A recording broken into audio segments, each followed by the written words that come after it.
বাজার থেকে আজ কাঁকড়া নিয়ে এসেছিল, তাই বানিয়ে ফেললাম কাঁকড়ার ঝাল। তার জন্য নিয়ে নিয়েছিলাম শুকনো লঙ্কা, এখানে জলের মধ্যে ভিজিয়ে রেখেছিলাম, সেটা রসুনের সাথে ভালো করে পেস্ট করে নিয়েছি, আর পেঁয়াজ বেটে নিয়েছি, আর শুকনো লঙ্কা 8-10টা বেটে নিয়েছি। তারপরে কড়াইতে তেল দিয়ে এই কাঁকড়াগুলোকে সুন্দরভাবে পরিষ্কার করে নিয়েছিলাম কেটে, সেগুলোকে হলুদ লঙ্কা এবং নুন দিয়ে সামান্য ভেজে নিয়েছি এপিট উপিট করে। এটা কিন্তু খুব বেশি ভাজার দরকার হয় না।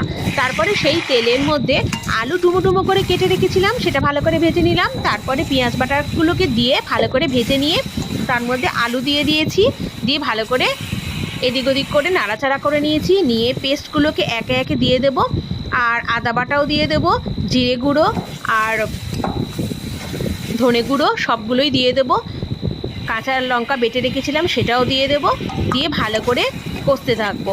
খুব সুন্দরভাবে কষতে হবে। কষা হয়ে এলে এর থেকে যখন তেল ছাড়বে সেই সময় দিয়ে দিতে হবে টমেটো পিউরি। একটা টমেটো আমি এখানে বেটে রেখে দিয়েছিলাম। ভালো করে কষতে হবে আবার টমেটো পিউরিটা দিয়ে, যাতে ওর কাঁচা গন্ধটা চলে যায়। দিয়ে তারপরে গরম জল একটু দিয়ে দিয়েছি, দিয়ে পরিমাণ মতো নুন দিয়ে সেদ্ধ হতে দিয়েছি প্রায় 7-8 মিনিট। আলুটা সিদ্ধ হয়ে যখন জলটা প্রায় মরে আসবে সেই সময় দিয়ে দিতে হবে এই কাঁকড়াগুলো। দিয়ে সামান্য আবারও গরম জল দিয়েছি, দিয়ে ওপর থেকে শাহি গরম মশলা ছড়িয়ে দিয়েছি, দিয়ে সামান্য ফুটিয়ে নিলেই রেডি আমাদের কাঁকড়ার ঝাল। গরম গরম ভাতের সঙ্গে দুর্দান্ত লাগে খেতে। এই রেসিপিটা ভালো লাগলে অবশ্যই বাড়িতে একবার ট্রাই করবেন, আর কেমন হয়েছে অবশ্যই কমেন্টে জানাবেন।